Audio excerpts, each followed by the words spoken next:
would take place in exact fulfillment of the sign of the prophet Jonah. We read in Matthew 12 and verse 40, "For as Jonas was 3 days and 3 nights in the whale's belly, so shall the Son of Man be 3 days and 3 nights in the heart of the earth." The emphasis twice mentioned was 3 days and 3 nights. This means 3 24-hour days. In the Hebrew or Jewish calendar, a day is defined as 12 hours and a night as 12 hours. Jesus emphasized days and nights to clearly signify 3 24-hour periods. Roman Catholic teaching on the resurrection is that Jesus was crucified at the 9th hour, which is 3 p.m. on Friday, so-called Good Friday. He was buried on Friday p.m. He rose again on Sunday at dawn. Commencing from Friday p.m. to Saturday p.m., we have 1 day and 1 night. From Saturday p.m. to Sunday morning is 1 night. This gives a total of 1 day and 2 nights. So we see that according to this teaching, 2 days and 1 night are missing. When we examine the total time according to official Roman Catholic doctrine, it simply does not measure up to the 3 days and 3 nights as stated by Jesus. So what is the real timing? We read in the Gospel of Mark chapter 16 verses 2 to 7. "And very early in the morning the first day of the week they came unto the sepulchre at the rising of the sun. And when they looked they saw that the stone was rolled away, for it was very great. And entering into the sepulchre they saw a young man sitting on the right side, clothed in a long white garment, and they were affrighted. And he saith unto them, Be not affrighted, you seek Jesus of Nazareth, which was crucified. He is risen, he is not here. Behold the place where they laid him. But go your way, tell his disciples and Peter that he goeth before you into Galilee. There shall you see him, as he said unto you." So we know that Jesus had already risen before dawn, that is the rising of the sun, on the first day of the week, that is the Sunday. In the Hebrew or Jewish calendar, before sunrise, that is before dawn, was considered part of what we would now class as the previous night. The Jewish day commenced at 6 a.m. So Jesus rose on what would have been considered then as the Saturday night. This would mean that Jesus was most likely actually crucified and buried on Wednesday evening. In the light of this information, let's examine the 3 days and 3 nights further. We read a parallel account in the Gospel of John chapter 20 verses 1 to 2. "The first day of the week cometh Mary Magdalene early, when it was yet dark, unto the sepulchre, and seeth the stone taken away from the sepulchre. Then she runneth, and cometh to Simon Peter, and to the other disciple whom Jesus loved, and saith unto them, They have taken away the Lord out of the sepulchre, and we know not where they have laid him." So we see that even before dawn, Jesus was no longer in the grave. Again, this would place the actual resurrection prior to the beginning of the first day of the week. It would have taken place on the Saturday and not the Sunday. So let's now look at the timeline according to the Bible record. Jesus was crucified at the 9th hour, that's 3 p.m. on Wednesday.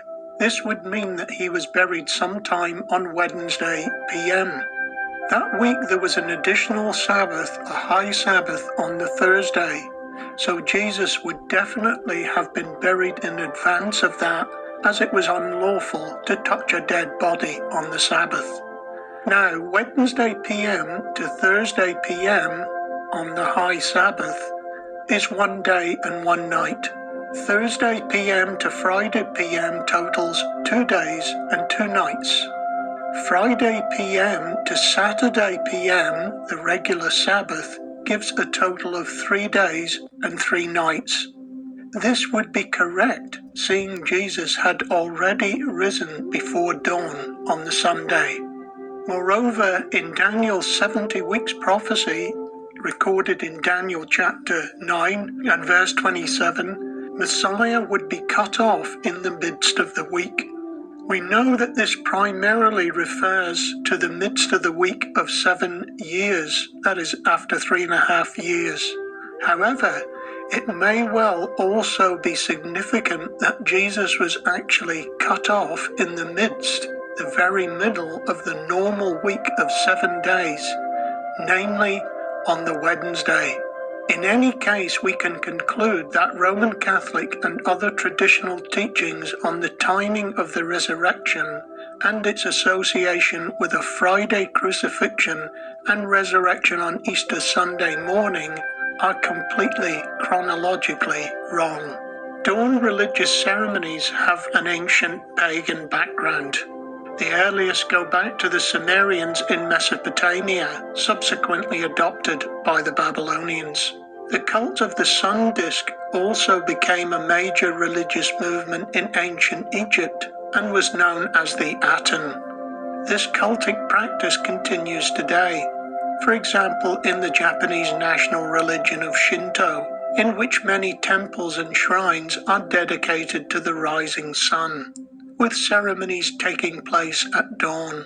Indeed, the national symbol for Japan is the sun, and in particular, the rising sun. Veneration of the sun has also become a major part of Roman Catholic practice. The monstrance, which is an ornamental sunburst image, is central to the celebration of the Catholic Mass, especially on Easter Sunday when dawn services are held, with the highlight being the adoration, that is the worship, of the Blessed Sacrament of the Host. The Host is the wafer, resembling the sun disk as previously used in ancient Babylon and Egypt, which Roman Catholics believe is transformed into the actual body of Christ by the officiating priest. This is 0% Christian and 100% pagan and antichrist. In the Old Testament, God showed the prophet Ezekiel the abominable practices being carried out by the idolatrous Judahites who had turned away from God.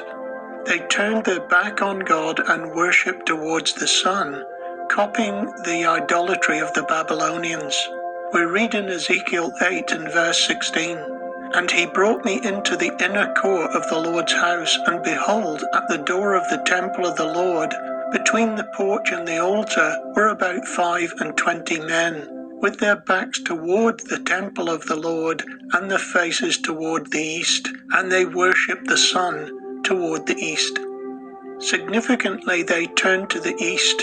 That is, this was in effect Easter worship. What made this more of an effrontery to the Lord was that they done this in the inner court of God's temple. The Lord would eventually judge these idolaters by sending the Babylonians, whose worship they were copying, to destroy the city of Jerusalem and the temple in 586 BC, and to carry away the people of Judah to the city of Babylon. Their idolatry resulted in their demise, an object lesson not to be forgotten in this 21st century.